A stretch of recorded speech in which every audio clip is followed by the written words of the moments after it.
Il n'y a rien de plus beau que la Sebaiba. C'est un véritable art de la vie. C'est l'origine de la vie. Rien n'est comparable à la Sebaiba.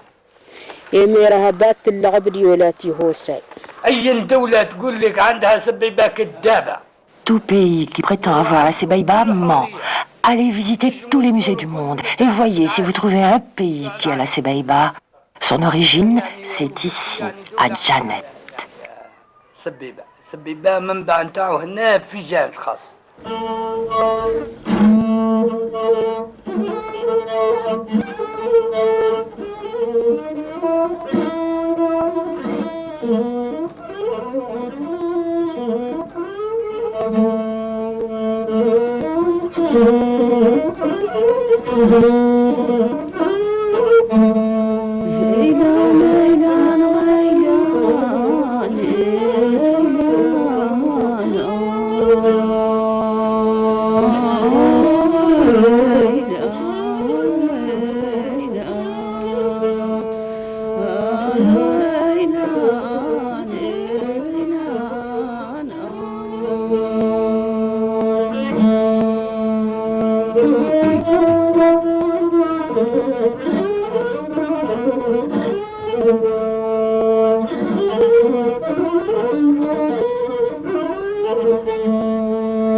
On l'a trouvée, on va la laisser et d'autres après nous la trouveront et ainsi de suite. La Sebaiba est une chose très importante. Elle existe depuis le commencement de la vie. Mais personne ne peut dire quand ça a commencé. La Sebaiba existe depuis la lointaine histoire. L'histoire de la Sebaiba est très vieille. Moi, je suis jeune.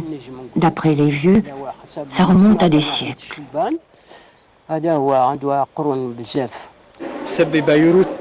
Sebaiba, c'est très ancien. Elle remonte à nos premiers ancêtres, aux ancêtres de nos ancêtres. D'ancêtre, en ancêtre, en ancêtre, en ancêtre.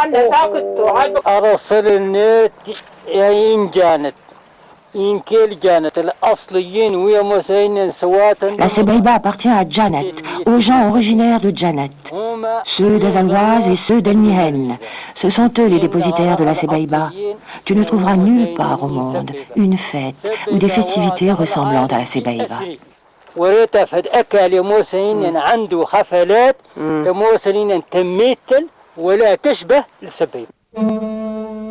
Si l'origine de la Sebaiba se perd dans la nuit des temps, empêchant les mémoires de s'en souvenir, cette fête annuelle qui a lieu le jour de l'Ashura est considérée comme la plus importante de la ville de Janet. Ville du fin fond du Sahara, déjà connue par les fabuleuses fresques de peinture préhistorique que renferme le massif du Tassili tout proche. Sebaiba, c'est Azalwaz et Elmihen. Seuls les gens d'Azalwaz et Elmihen sont concernés par cette tradition. N'y participent qu'Elmihen et Azalwaz.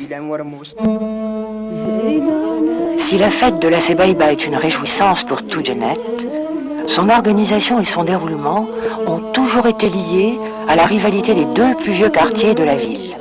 Elmihen, à l'entrée sud-est, et à l'autre bout, au nord-ouest, au pied du mont Timber, le quartier d'Azalwaz.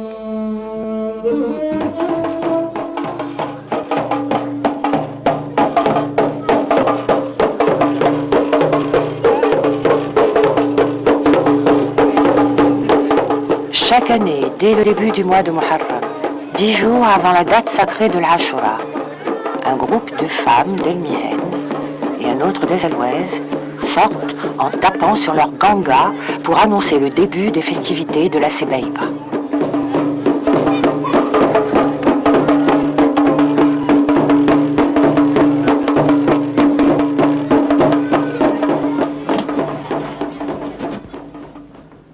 Dans les deux quartiers, hommes et femmes vont se préparer à la célébration de leur grande fête.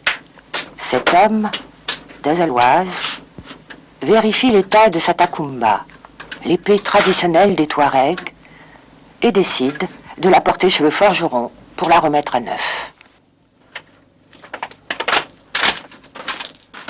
ما تريد ايوا تكوباين الخاطر سبب يوهر ايوه تدلي نوهزن ايوه طريقة التلسة تكون تريد تالي طريقة طريقة تيتا ما هي لك اري هكتك نغفو الكراضة هذا والله طريقة ذكر هذا ايوه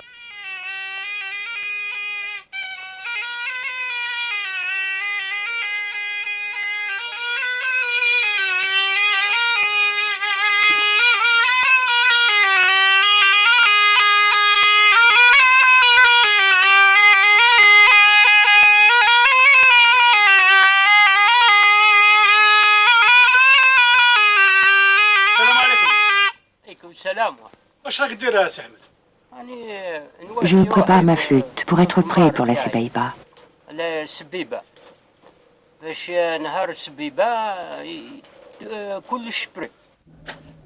Keta, une des principales organisatrices de la Sebaiba dans le quartier d'El Mihen, pense qu'il est grand temps pour son ganga, le tambourin traditionnel de la Sebaiba, d'être complètement refait.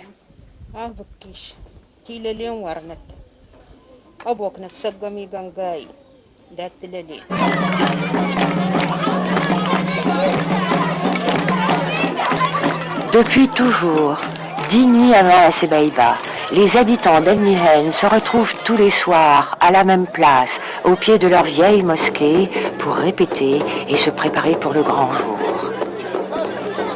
Là, nous faisons les premières répétitions. Elles servent à la préparation physique et à surmonter la timidité chez les hommes et les femmes. Si on ne se prépare pas pendant ces répétitions à dépasser la fatigue et la timidité, on ne pourra pas être prêt pour le jour de la Sebaiba.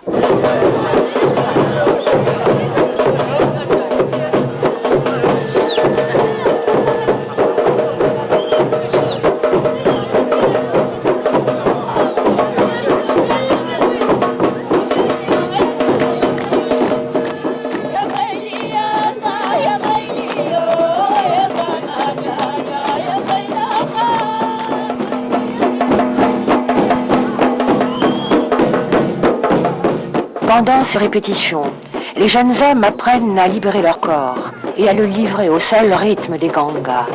Ces nuits vont leur permettre de vérifier et de parfaire leur style de danse individuel et vont permettre aux organisateurs de repérer les meilleurs d'entre eux pour leur faire porter le costume traditionnel sacré le jour de la fête. Les jeunes femmes, quant à elles, libèrent leur voix pour apprendre et donner vie à des chansons remontant parfois aux ancêtres de leurs ancêtres.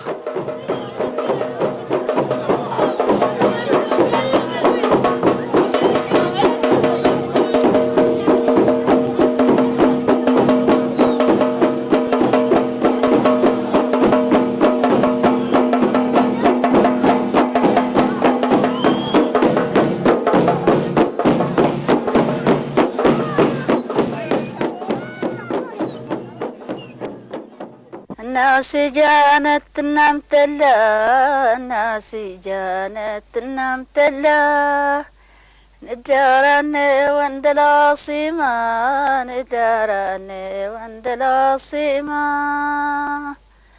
نجارني وند العاصمة نجارني وند العاصمة أرتا يغبو ترجى الشغرية أرتا يغبو ترجى الشغرية أرتا يغبو ترجى الشغرية درتا يغبو ترجى الشغرية ندي وتشاغت ويتليما ندي وتشاغت ويتليما ندي وتشاغت ويتليما ندي وتشاغت ويتليما. L'approche de la grande fête est l'occasion pour les femmes de vérifier l'état esthétique de leurs bijoux et de décider éventuellement de les arranger ou d'en commander d'autres aux forgerons bijoutiers.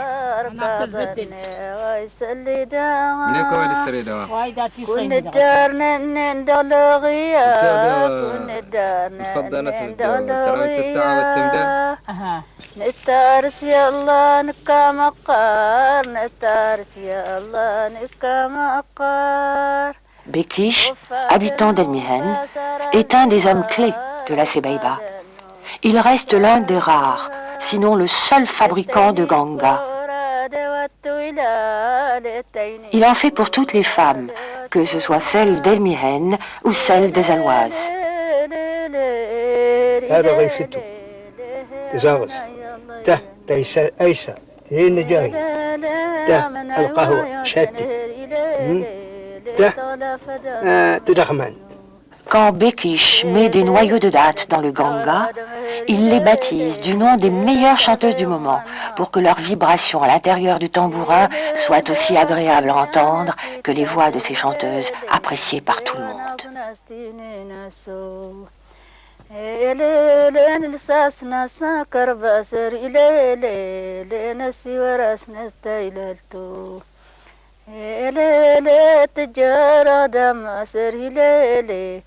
ويعظم انتو كل مسو لي لي لي لي لي لي لي امنا يضين لي لي لي لي لي لي امنا يضين.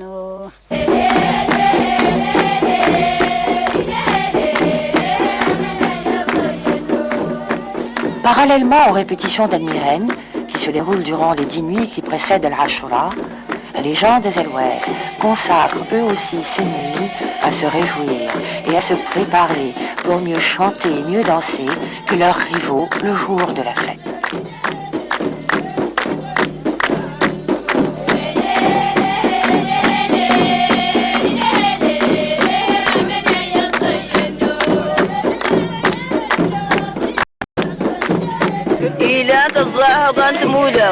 Il y a 9 jours de répétition et la dernière est la plus importante. On est en train de se préparer pour qu'on puisse sélectionner les quelques danseurs qui seront à la hauteur pour le 10e jour.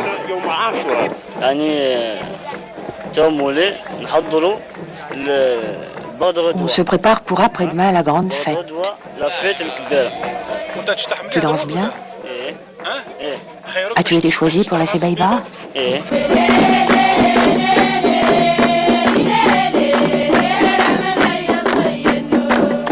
Les jeunes danseurs doivent redoubler d'efforts et d'application pour convaincre les organisateurs dans chacun des 2 quartiers. En général, ce n'est qu'au bout de 2 ou 3 ans de répétition qu'un jeune homme peut aspirer à porter le costume et le masque sacré de la Sebeiba.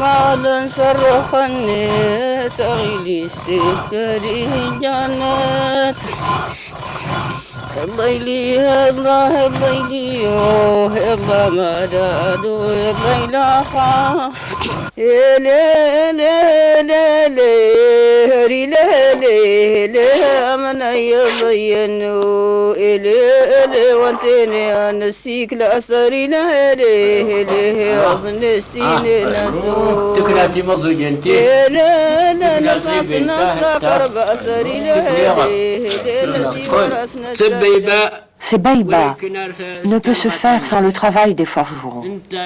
Tous les bijoux portés le jour de la Sebeiba sont fabriqués par eux, que ce soit les boucles d'oreilles, les colliers ou les bracelets.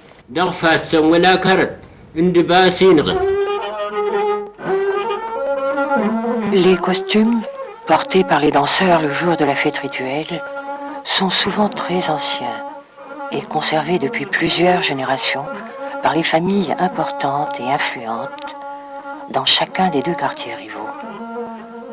C'est d'ailleurs à travers le respect et l'importance accordée à ces habits et à ces masques que se manifeste le rapport sacré aux ancêtres. Ces ancêtres qui les ont confectionnés ou parfois ramenés de loin et qui en ont pris soin de génération en génération jusqu'à leurs descendants actuels. En ce qui concerne cette calotte et en ce qui concerne ces franges, nous les avons trouvées comme ça et nous en avons pris soin.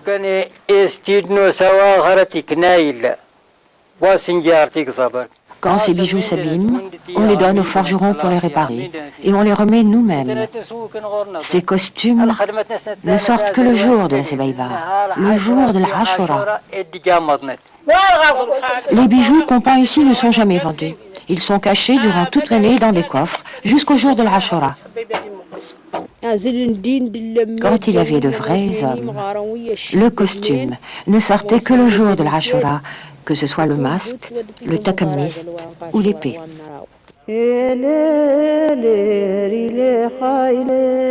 Si le costume en tant que symbole du rapport aux ancêtres est un élément fondamental de la fête rituelle, il en est un qui est tout aussi important. C'est le lieu de la fête. Depuis que la Sebaïba existe, elle se déroule toujours au même lieu appelé l'Oria. Comme pour garantir sa neutralité, ce lieu est situé à égale distance des deux quartiers rivaux. Lieu sacré depuis longtemps, il est devenu un repère dans l'espace pour les générations passées et celles à venir. Ici, c'est l'Oria. Le jour de l'Ashura, c'est ici qu'on fait la Sebaïba. Les gens d'El Mihen viennent d'ici, ceux d'Azelwaz de là. Voici la limite d'El Mihen et celle d'Azelwaz. Et ici, le lieu de rencontre, depuis la première l'Ashura, la Sebaïba ne s'est déroulée nulle part ailleurs qu'ici.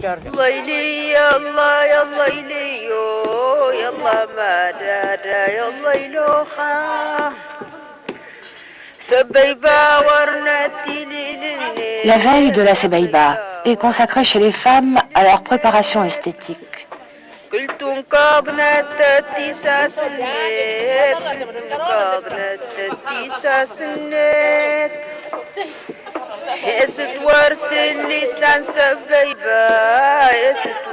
Si les hommes répètent durant 9 nuits pour améliorer leur style de danse et s'efforcer d'être meilleurs que les danseurs du quartier rival, les femmes, elles, doivent veiller à la beauté et à la puissance de leur voix et de leur ganga, mais aussi à être elles-mêmes plus belles que les autres.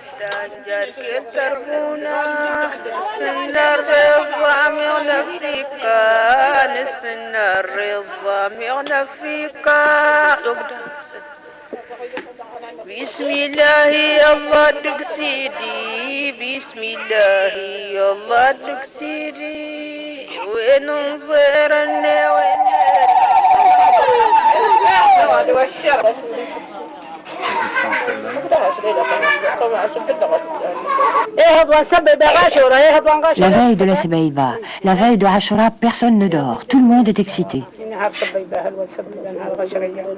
Tout le monde vient de partout pour être présent, grand et petit. Ils descendent dans l'Oued.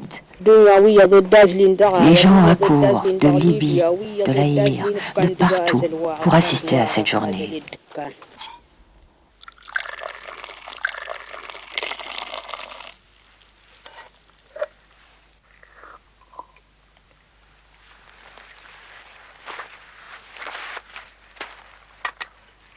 Pour un vrai Djanétien, rien n'est plus fort que l'appel de la Sebaïba. Quel que soit l'endroit où il se trouve, il s'empressera toujours de regagner le pays pour y assister.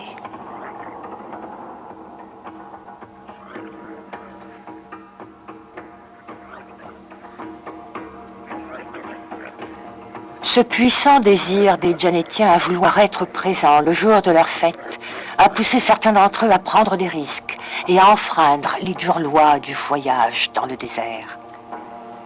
La mémoire collective des habitants de Janet continue encore à se souvenir de ceux d'entre eux qui n'ont pu arriver que grâce à leur exceptionnel courage ou à une chance miraculeuse, et de ceux que le sort n'a pas épargnés.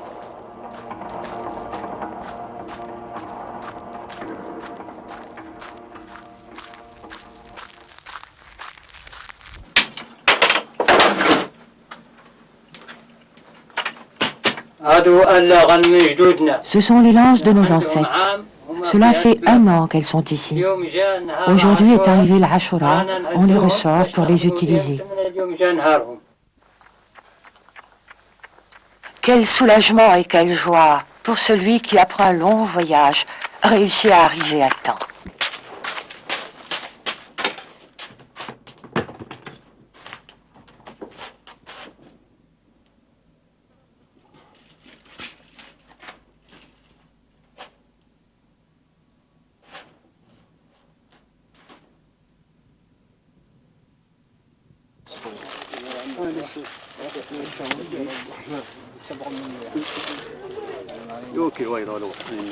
Très tôt, le jour de la fête, dans les 2 quartiers, les jeunes hommes choisis pour danser se font habiller par les plus vieux.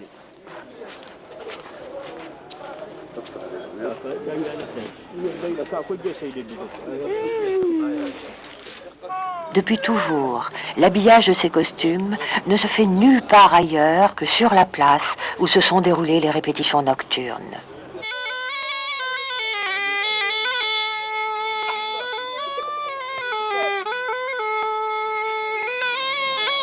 Le costume, dont l'habillage prend le plus de temps, est celui qui sera surmonté du takumbut.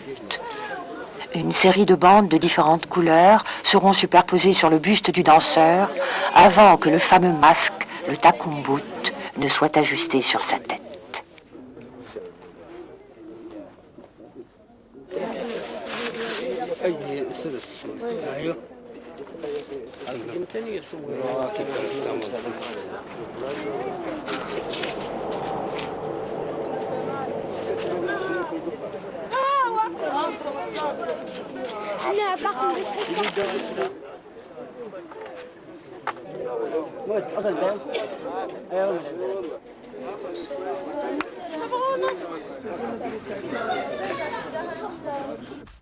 Parmi ceux dont la mémoire des Djanetiens se souvient d'avoir lutté contre le désert pour arriver à temps, il y a l'homme à la calebasse. Parti du Niger avec une caravane, il pressa le pas et devança tout le monde, car il savait que tout Janet était déjà en fête.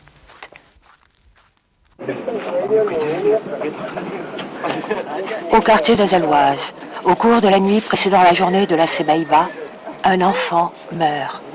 La peine et la solidarité que cela suppose avec la famille du défunt perturbent et retardent la préparation des participants des Alouazes, mais ne peut en aucun cas empêcher le déroulement de la Sebaïba.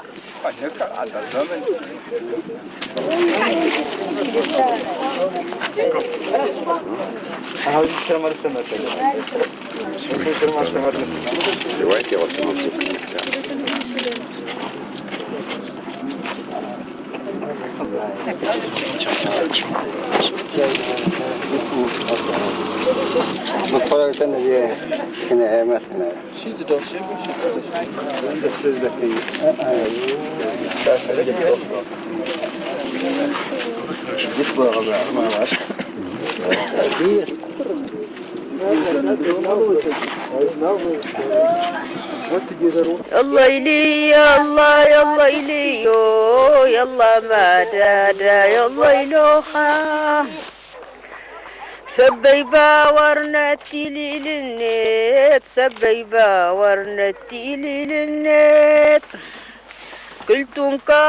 Dès le lever du jour, les femmes se débarrassent de certaines tâches et travaux qui ne peuvent attendre et désertent les maisons et les jardins.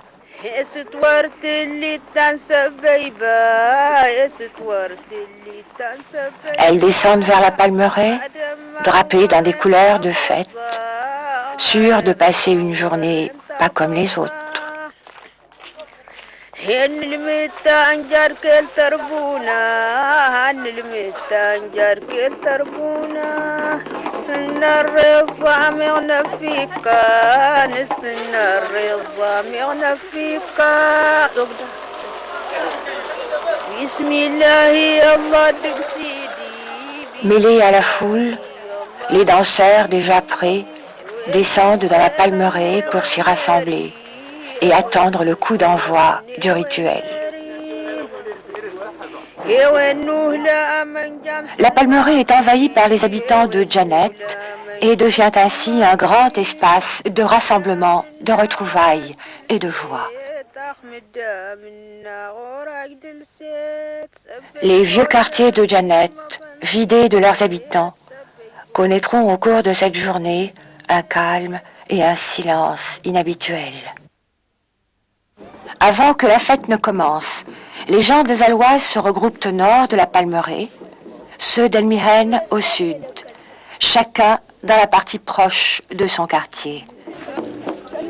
N'était-ce la présence des femmes qui rivalisent de coquetterie et d'élégance, on aurait l'impression d'être dans les camps de deux armées qui se préparent à livrer bataille. Les Djanetiens, d'ailleurs, ne disent-ils pas de la Sebaïba que c'est une guerre sans sang? Timanjel, prépare-toi.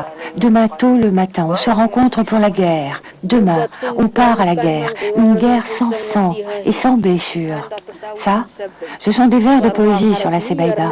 Tout ça, c'est pour savoir qui va gagner. Mais pas dans un combat d'épée ou de bâton. C'est plutôt dans la résistance physique, dans la beauté de la danse, dans la beauté du costume.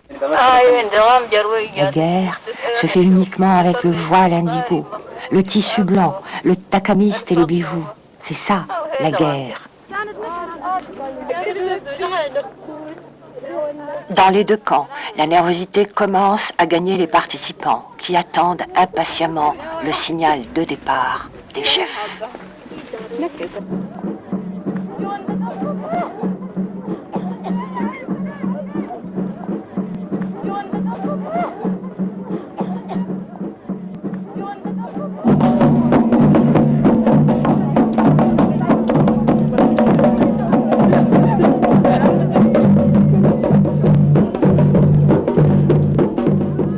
Le moment venu, en rang serré, les deux groupes d'Elmihen et d'Azalwaz, comme deux armées, vont s'avancer vers la place Loria.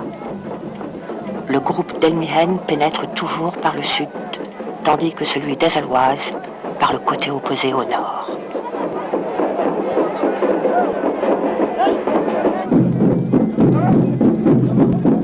Ils vont exécuter le premier temps de phare de la journée. Les danseurs de chaque groupe, soutenus par le rythme des gangas tenus par les femmes juste derrière eux, effectuent quelques tours de piste.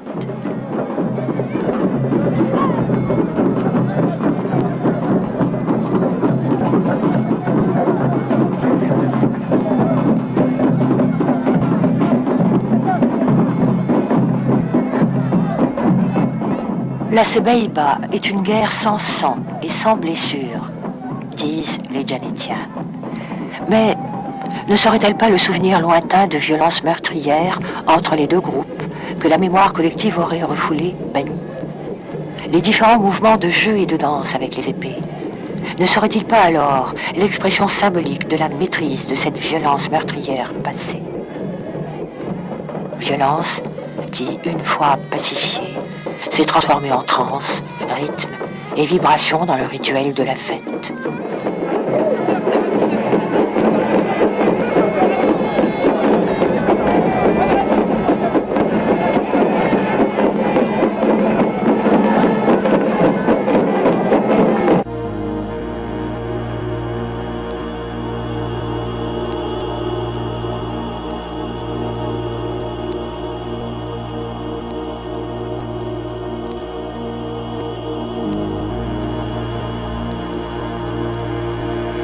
La tradition orale de Djanet rapporte que l'homme à la calebasse, qui avait pourtant devancé sa caravane, n'est jamais arrivé à temps pour la fête.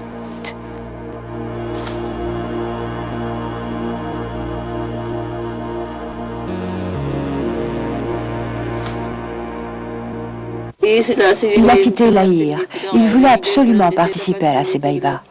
Le jour de la Sebaiba, il se trouvait à la place Tin Karadet. Il a posé sa calebasse d'eau et il a dit « Ici se passera ce qui se passe à Janet ».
Il a cassé sa calebasse d'eau et il est mort.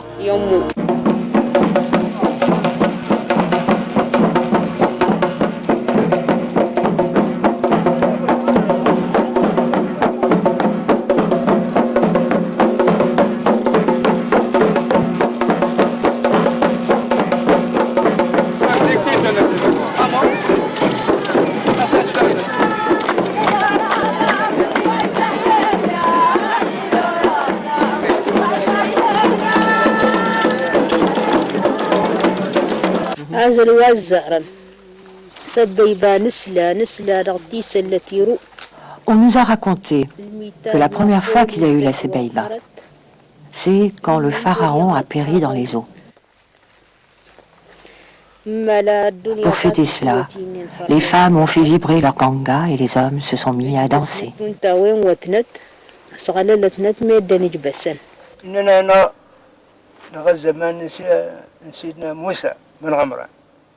On nous a dit que c'est la fête de la victoire de Moussa sur le pharaon. Cette Sebaiba, le jour où elle a commencé, on raconte que c'est le jour où le pharaon a péri.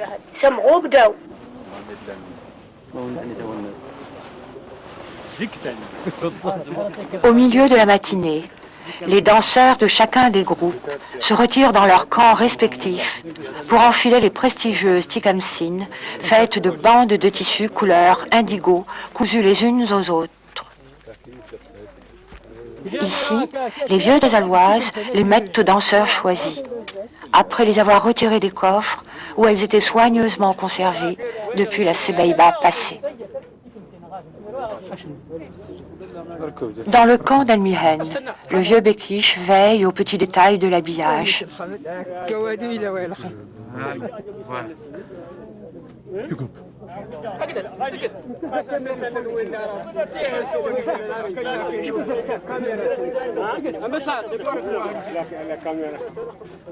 L'enjeu de cette fin de matinée est de savoir lequel des deux groupes présentera le plus grand nombre et les plus belles tikamsines, mais aussi lesquels des danseurs les mettront les mieux en valeur.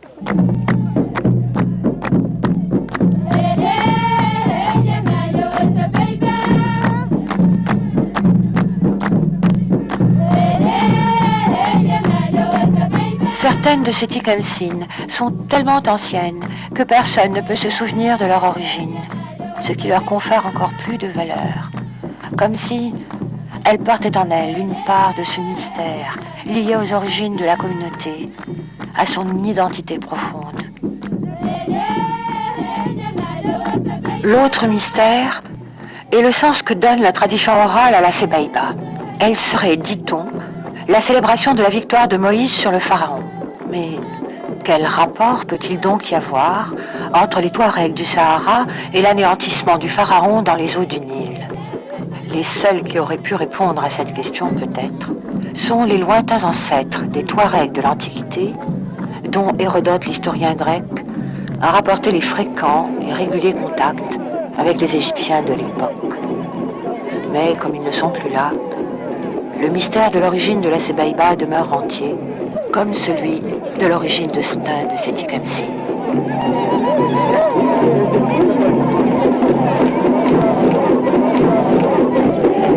Certaines personnes disent que c'est haram. Pourquoi haram? Les gens qui le disent doivent le prouver. Nous disons que ce que nous ont légué nos parents et nos ancêtres, nous y tenons.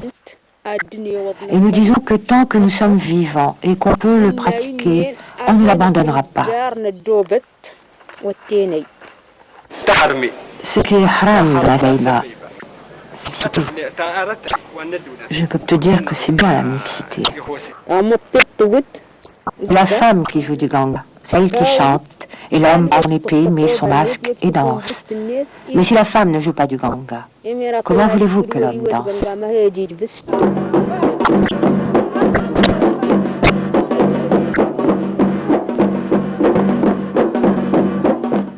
Vêtues de leurs meilleurs habits et ornées de leurs plus beaux bijoux, les femmes remplissent une double tâche dans la Sebaiba. Les plus aguerries d'entre elles font vibrer sans cesse leur ganga autour des danseurs pour les aider à ajuster toutes les pulsations de leur corps sur le rythme des tambourins. Les autres, en général plus jeunes, forment 2 chorales qui encadrent l'espace sacré de la danse. Chacune d'entre elles s'évertuant à faire entendre le plus loin possible ces chants dont les paroles font souvent l'éloge de son groupe au détriment du groupe rival.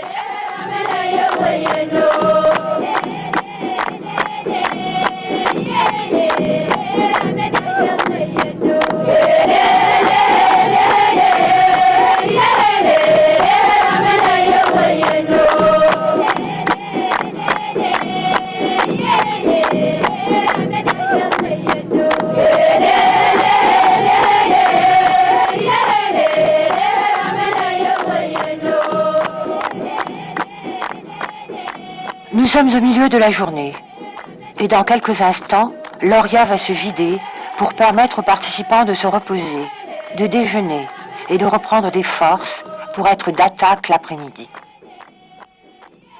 Nous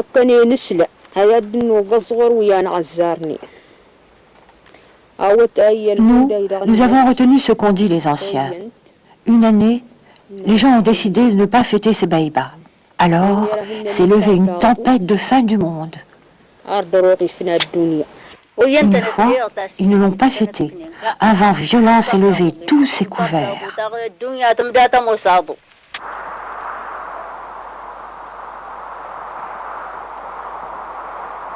Si personne ne peut dire à quand remonte cet événement.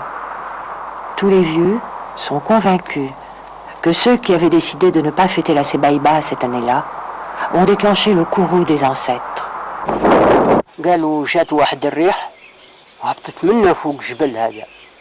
On raconte qu'un vent violent est venu. Il voulait tout emporter, les palmiers, les arbres, toute la ville. Le jour s'est transformé en nuit.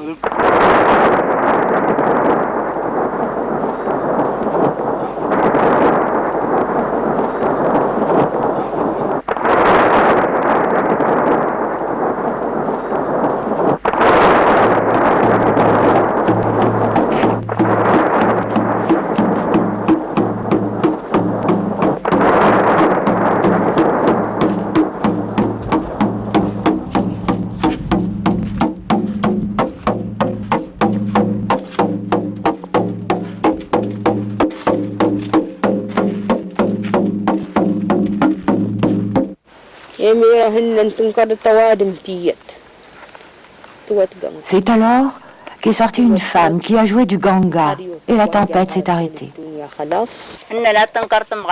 On raconte qu'il a fallu qu'une femme sorte et aille sur le lieu de la Sebaiba en jouant du ganga. Tout le monde a compris que c'est parce qu'il n'avait pas fêté Sebaiba. Et depuis, On dit, ce n'est pas bien de ne pas fêter ces baïbas.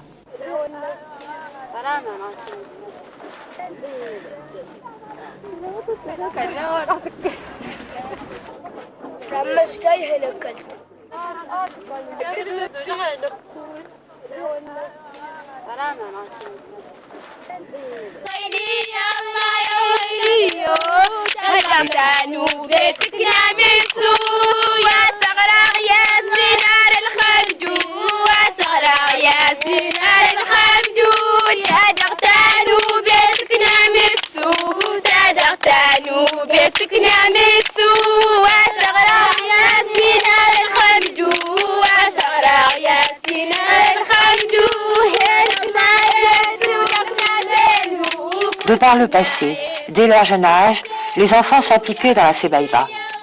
Substituant au takumbut, le fameux masque sacré, un chapeau conique tissé avec des feuilles de palmier, remplaçant les gangas par les bases des branches du même arbre, les jeunes filles et les jeunes garçons font leur propre Sebaïba, au cours de laquelle les unes apprennent les chants et les autres s'habituent au rythme.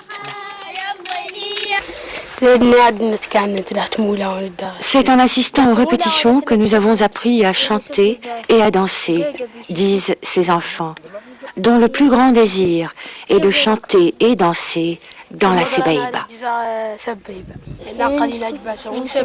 كاينين بعض من الولاد الصغار قلت لك كاينين لاهيين بها باش يتعلموا. Il y a des jeunes enfants qui veulent apprendre, qui aimeraient bien apprendre.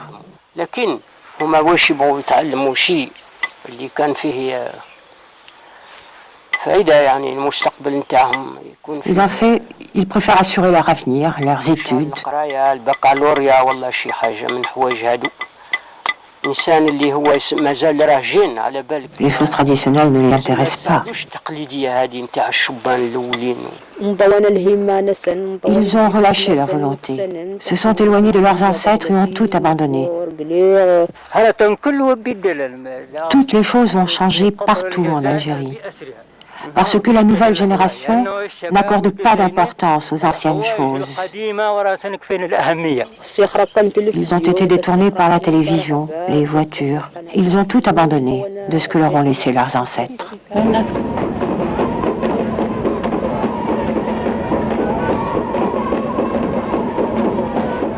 Durant les différentes phases du déroulement de la Sebaïba, régulièrement, les danseurs se regroupent, chacun près de sa chorale, comme pour venir reprendre des forces en écoutant les belles voix, en respirant les doux parfums des femmes et tout en se faisant admirer par elles.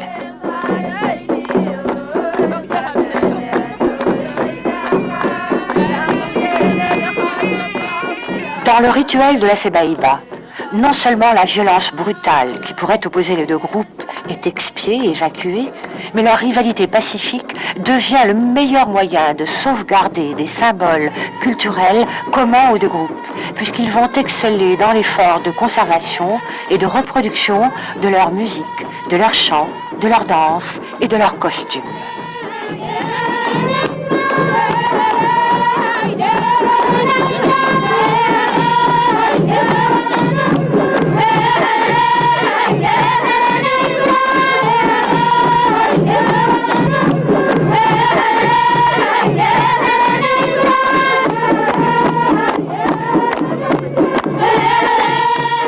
En définitive, cette rivalité dans la fête rassemble et exprime la communauté tout entière.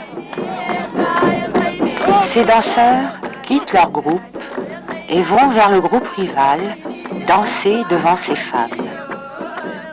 N'est-ce pas là la meilleure expression de cette fraternité communautaire ?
Parmi les énigmes de la Sebaiba, il y a le takumbut, ce mystérieux masque et la manière avec laquelle sont sanglés les bustes des danseurs qui le portent.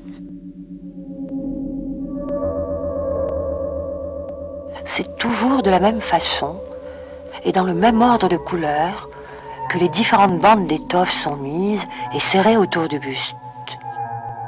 Mais ce qui est le plus troublant, c'est l'étrange ressemblance de ce buste avec ceux de personnages de peinture rupestre du Tassili, datant de la période de la protohistoire.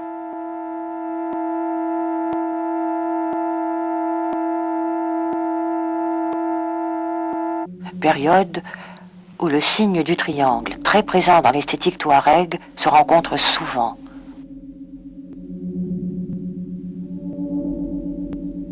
Y aurait-il un lien entre ce dessin préhistorique, où l'on a volontairement omis de représenter la tête et le visage du personnage, leur préférant cette forme tubulaire, et ce takumbut de même forme, servant à dissimuler la tête et le visage du danseur de la Sebaiba.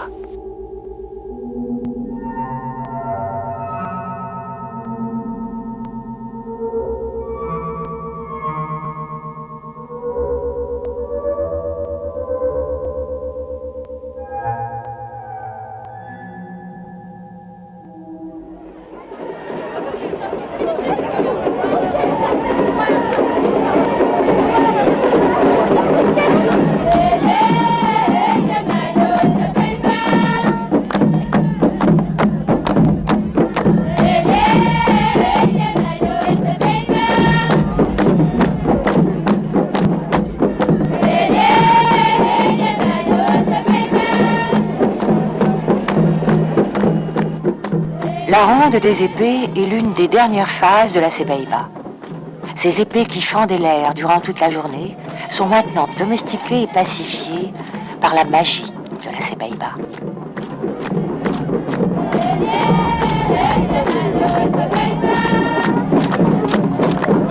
La danse n'est plus agressive ni compétitive. Les deux groupes semblent s'ouvrir l'un à l'autre comme pour renouveler un pacte de bon voisinage et de fraternité.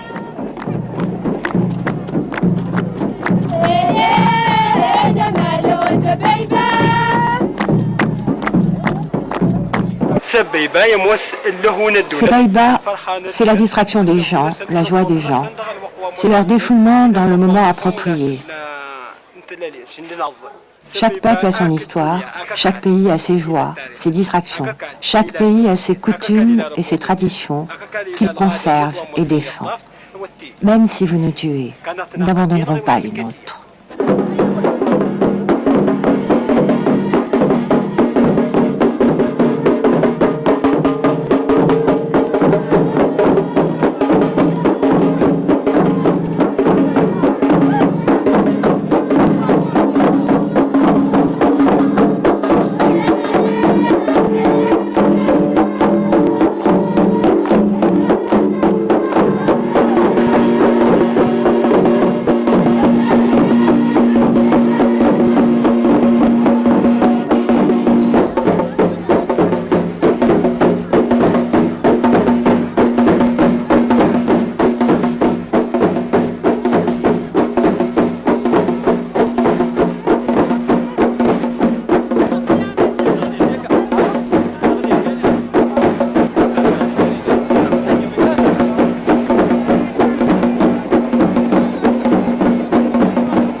C'est la fin de la fête de la Sebaiba. Avant la tombée de la nuit, les deux groupes exécutent le dernier tanfar, le tanfar d'adieu jusqu'à l'année prochaine.